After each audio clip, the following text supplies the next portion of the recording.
Carte gestion privée avec des marchés un petit peu chiffon là depuis ce matin. On perd 0,17%. Bon, on est toujours partagé sur ce dossier grec, Frédéric. Oui, beaucoup d'informations contradictoires. Ce matin, on partait un petit peu sur une note plutôt apaisante avec des échanges de documents, en tout cas de travail, qui laissaient supposer une réponse assez rapide à la question grecque, et l'Eurogroupe a un peu douché cette hypothèse-là.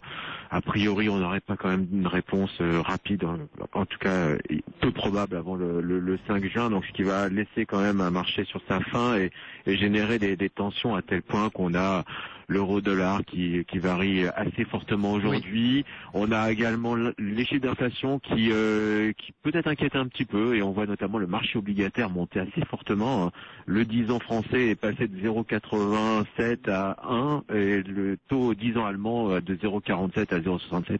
Donc c'est une hausse assez significative des rendements obligataires. Ils vous ont pas convaincu ces chiffres d'inflation, vous, ce matin? Bon, on a mentionné que après tout on était sur une hausse, la première depuis 6 mois. Non, pour vous c'est quand même pas ça? Non, c'est bon signe. Quelque part c'est bon signe, mais ça laisse supposer aussi que les marges de manœuvre de la BCE en termes de quantitative easing pourraient être réduites assez rapidement. Donc c'est pour ça qu'on a eu ce petit mouvement sur les taux et ce mouvement sur le marché action. Donc voilà, on reste quand même sur une note assez hésitante. Il y a des seuils techniques relativement importants autour des 5000 points, et pour l'instant le marché résiste, mais attention à la hausse des taux, ça pourrait provoquer quand même un petit déplacement de la barrière aux alentours des 4009. Oui, effectivement, ce marché obligataire un petit peu sous pression aussi, on va en reparler tout à l'heure. 5018 points. Merci beaucoup Frédéric, on vous retrouvera pour faire le point après la clôture, et puis on parlera notamment de ces valeurs qui font l'actualité notamment, et entre autres Pernod Ricard, alors grand perdant du jour puisqu'on perd quasi qu'on a cru voir revenir vers l'équilibre, mais non, on perd 0,4% pour l'instant. Faut pas rêver. On a un marché toujours très hésitant aujourd'hui. Concernant les hausses, Arcelor a noté quand même que les matières premières sont excessivement basses, et on voit un petit rebond sur les matières premières en faveur d'un euro-dollar qui évolue favorablement. Concernant les baisses, énorme déception sur l'investor day de Pernod Ricard en termes de croissance, et le titre est dégradé puisqu'il baisse aujourd'hui de 5%. On va en parler avec vous plus longuement dans un instant, Frédéric, de Pernod Ricard, de ces valeurs qui ont fait l'actu, le secteur bancaire, le secteur auto aussi, ça sera dans un instant sur BFM Business. BFM Business, Intégral Bourse, on refait la séance.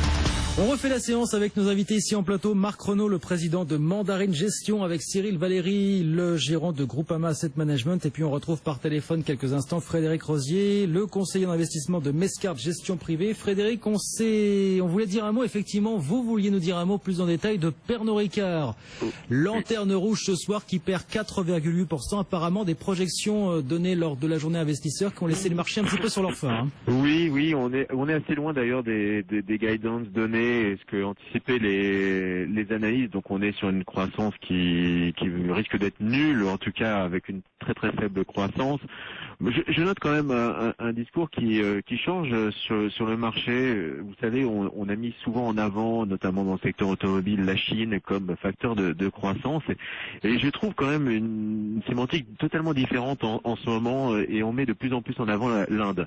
Et donc dans le discours de Pernod, on fait état effectivement de ce ralentissement chinois qui est présent, on le sait, la croissance autour de 7%, on est loin des croissances à 2 chiffres, et l'Inde qui aujourd'hui est un pays qui a la plus forte croissance dans l'émergent, même si on peut remettre en cause l'ampleur de cette croissance, apparaît de plus en plus aujourd'hui dans les communications des sociétés en termes de nouveaux territoires et de nouvelles perspectives de croissance, et à tel point que Pernod Ricard s'engage à renforcer sa présence de plus en plus importante dans ce pays. Donc c'est vrai que je trouve que c'est un petit tournant quand même dans l'évolution des pays, dans le positionnement des pays émergents, avec l'émergence, c'est plus une émergence d'ailleurs à ce niveau-là, de l'Inde sur le devant de la scène des développements des entreprises européennes.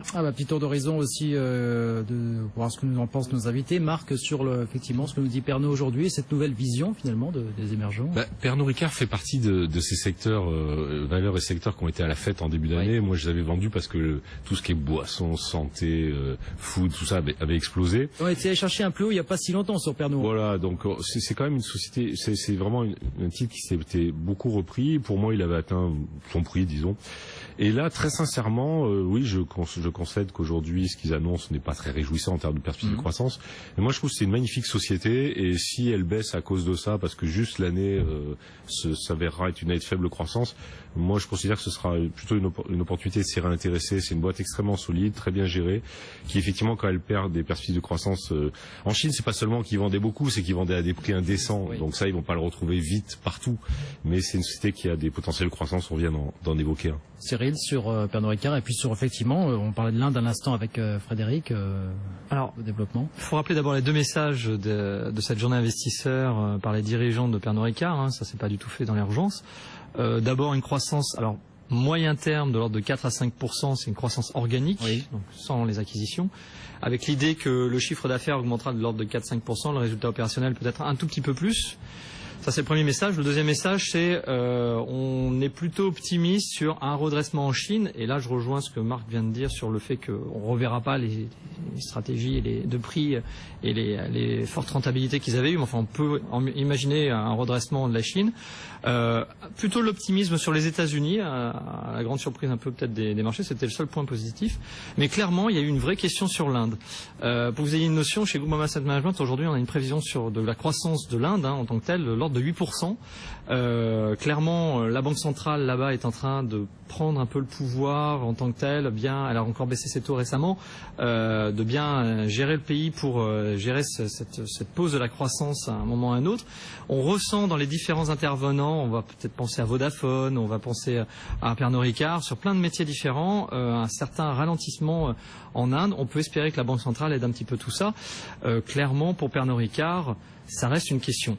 Après, il faut se reposer la question de la valorisation en tant que telle. C'est vrai que le début d'année a été assez fort sur tout ce qui est vin spiritueux, spécialement les brasseurs. Bon, là, on le met de côté un peu Pernod Ricard. Sur Pernod Ricard, il y a des valorisations à revoir.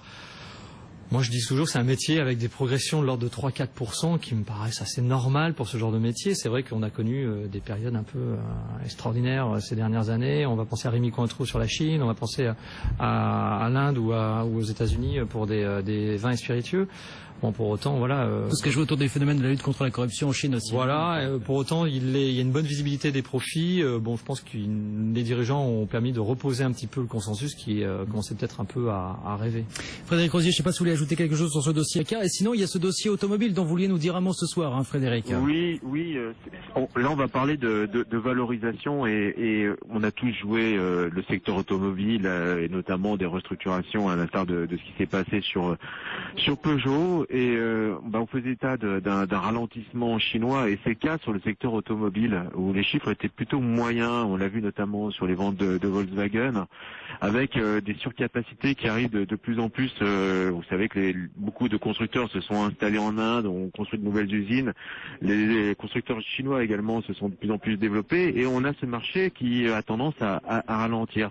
Alors la question qu'on se pose sur ces niveaux de valorisation, est-ce que quelque part on n'arrive pas sur des niveaux tout à fait corrects aujourd'hui, une juste valeur finalement du secteur au regard de ces thématiques chinoises qui a été surjouée des fois, hein, je pense notamment à Peugeot et peut-être des fois à juste titre, hein, puisque ça représente un tiers des ventes, pas loin d'un tiers des ventes de Peugeot. Maintenant, il faut trouver la juste mesure. Je pense qu'il faut être prudent par rapport à ce secteur. On l'a vu aux États-Unis entre General Motors et Ford, des destins plutôt différents en termes d'évolution des ventes. En Europe, c'était un peu moyen quand même, et on voit les constructeurs allemands qui sont plus forcément à la fête. Donc, je pense qu'on arrive dans une zone où il faut être un petit peu prudent, prendre ses bénéfices et d'observer et attendre peut-être un repli pour revenir sur le secteur. Marc, ne serait-ce que ce début d'année en bourse, Peugeot plus 78%, Renault plus 54%, ne serait-ce que sur le début de l'année, parce qu'on sait déjà que 2014 était bon. Comment vous le voyez, ce secteur auto, vous, aujourd'hui? Alors là, on disait du secteur vin et spiritueux que c'était bien comporté. Sur l'automobile, ça a été une envolée lyrique. L'euphorie, là. Oui. Donc, oui, c'est la caricature du secteur qui a trop monté trop vite. Alors, ça veut pas dire qu'il faut tout jeter par-dessus bord,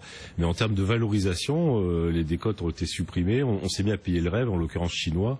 Donc, pour moi, c'est un secteur dans lequel il n'y a plus grand-chose à faire à court terme.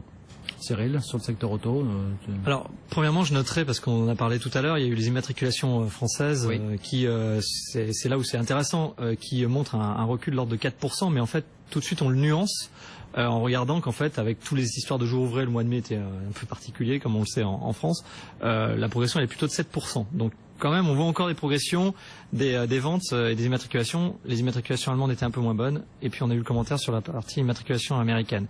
Donc ça, c'est le premier fait. Après, quand on regarde dans le détail, c'est qui sont les gagnants dans ces marchés-là. En France, on a vu que Renault et Peugeot sont plutôt en retrait sur cette période du mois de mai.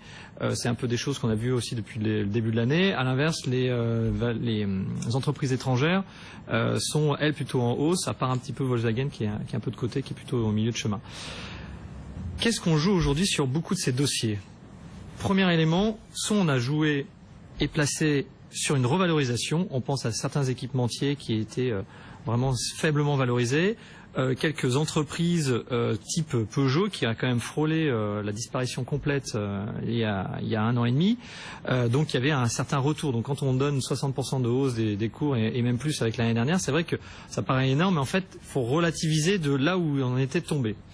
Et puis après, on joue d'autres dossiers en disant, voilà, c'est la progression normale, la croissance normale des marchés. Et donc là, c'est vrai que Marc a raison. On a peut-être un peu surévalué, entre autres chez les Allemands, les Volkswagen, Daimler, qui eux n'avaient pas trop de problèmes de santé financière et qui étaient déjà assez bien valorisés. Là, clairement, on rentre dans un métier normal de croissance du chiffre d'affaires. Et puis le troisième élément, et c'est là où je recite encore Peugeot, mais on peut citer d'autres comme Fiat, c'est du fait qu'ils sont sortis du trou, est-ce qu'il y a une amélioration de leur rentabilité et donc des marges? Quand vous avez des marges à 0 et que vous allez commencer à arriver à des marges à 2 ou 4%, parce que vous faites deux choses, c'est que d'un côté, vous réduisez votre production, donc vous l'optimisez. Alors c'est vrai qu'on a l'impression qu'ils vendent moins de voitures, mais ils les vendent de manière plus rentable, et qu'en plus vous faites un vrai travail sur la marge par voiture, vous obtenez une amélioration générale de vos marges. Vous rajoutez derrière des éléments purement financiers, parce que entre autres pour Peugeot, mais aussi chez Fiat, il y avait des choses à optimiser. Vous pouvez encore avoir peut-être du potentiel. Après, toute chose raison gardée, clairement, après une forte hausse, on peut se poser la question. Je rappelle juste aussi qu'il y a un élément technique, c'est qu'il y a les bons de souscription Peugeot qui sont à la monnaie, donc qui peuvent être transformés en actions Peugeot, et donc il va y avoir un peu de dilution à un moment en tant que tel. Frédéric, pour conclure, bon, pour vous, là, est-ce que la cause est entendue véritablement? Voilà, je reprends un petit peu votre propos de tout à l'heure sur ce secteur auto, Frédéric. Oui, je pense qu'il faut lever le pied, c'est le cas de le dire. Il y a des choses un peu annexes. Nous, on regardait énormément le TP Renault, qui est peut-être une anomalie en bourse, avec un rendement qui est toujours élevé, avec une indexation sur le chiffre d'affaires.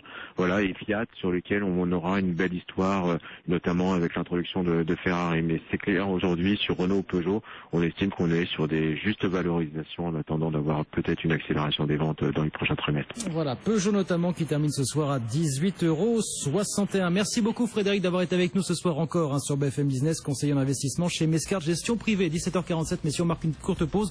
On se retrouve dans quelques instants pour la dernière partie du Club de la Bourse. Je vous rappelle juste la clôture en baisse ce soir à Paris, moins 0,41%. À tout de suite.